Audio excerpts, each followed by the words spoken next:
Yo mga idol, kamusta? Sports Talk PH nga pala.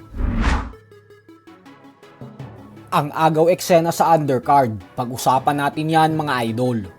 Ngunit bago ang lahat ay huwag kakalimutang mag-subscribe at i-click ang notification bell button for more sports talk. So nagpakitang gilas nga po ang 2023 Prospect of the Year na si Bruce Carrington sa naging laban niya kontra kay Carlos Castro sa undercard ng Teofimo Lopez versus Shakur Stevenson.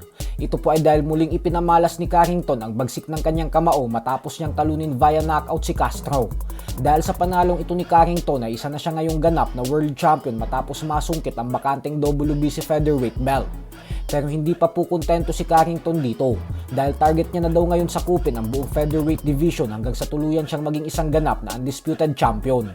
Umabante na din ang kanyang napakalinis na undefeated record sa 17 wins with 10 knockouts at walang talo. Samantala, agaw eksena naman nga po ang naging laban ni Big Baby Miller at Kingsley Ebay. Subalit hindi po ito dahil sa ganda ng laban nila at bagkus ito po ay dahil biglang humiwalay ang buhok ni Miller sa kalagitnaan ng laban.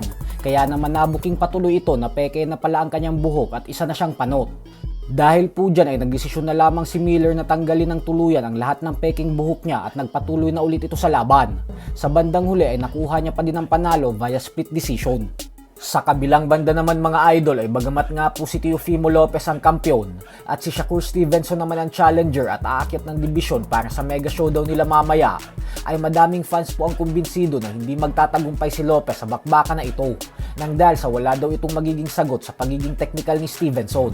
Bukod dyan ay magiging pagkain lang daw ito kay Stevenson kasi panigurado umanong mahihirapan ito makatama sa tibay ng depensa ni Shakur.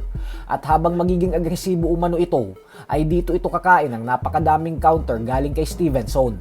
Habang ang trainer naman na si Malik Scott ay sinabing si Stevenson daw ang may isa sa pinakamagaling na jab sa sport ng boxing ngayon. Kalkulado daw ang bawat galaw at binabato nitong mga suntok. Kaya kailangan daw talaga ni Lopez makahanap ng solusyon kung paano ito mabubutas kung gusto nitong magkaroon ng tsansang manalo.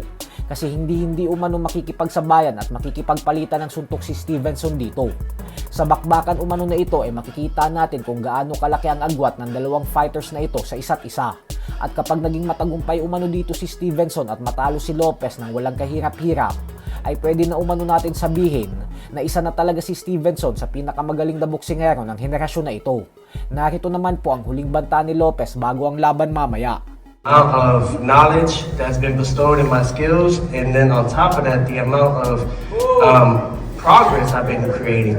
I've been switching things around. I mean, Keith can't really elaborate too much on it, but I feel very good, excited, determined, and I can't wait to display it, Sports Talk PH.